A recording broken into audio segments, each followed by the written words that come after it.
இல்லங்க இது வரைக்கும் வரல. அதாவதுங்க ஈரோட்டுல சந்திரகுமார்னு அருமைப்படுத்தி விட்டதே கேப்டன் தாங்க. கேப்டன் தவிர கேப்டன் தாங்க, வேற ஒண்ணு யாருக்கும் தெரியாதுங்க. சந்திரகுமார்னா கேப்டன் கட்சிக்கு வரவும் தான் சந்திரகுமாரை பத்தி தெரியும் ஈரோட்டுக்கு. இவர் சந்திரகுமார் ஒரு எம்எல்ஏன்னு, அதே மாதிரி எம்எல்ஏ ஆக்கி வச்சு அழகு பார்த்தவர் கேப்டன் தான், வேற யாரும் இல்லைங்க.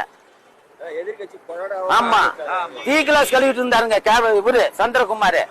அத மனசுன்னு ஆக்கி விட்டதே கேப்டன் தாங்க. ஆமா, ரோட்ல படுத்துக்காரது நாய் அவர் மனசுன்னு ஆக்கி விட்டதே கேப்டன் தாங்க. அந்த கேப்டனுக்கு துரோகம் பண்ணா இவர் ஜெயிக்க முடியாதுங்க. இவர் அவ்வளவுதாங்க, செப்பாசிட்டி இல்லாம தான் போவாரு. நானே இந்த கட்சியில தாங்க இருக்கேன். இப்ப ஓட்டு போட மாட்டேன், ஓட்டு போட மாட்டேன். கேப்டன் இருந்தா கூட கேப்டனுக்கு போட்டுருவேன். இப்ப சீமானுக்கு போடுவேன். கேப்டனுக்கு துரோகம் பண்ணாலும் வர முடியாது, வேணாலும் பாருங்க.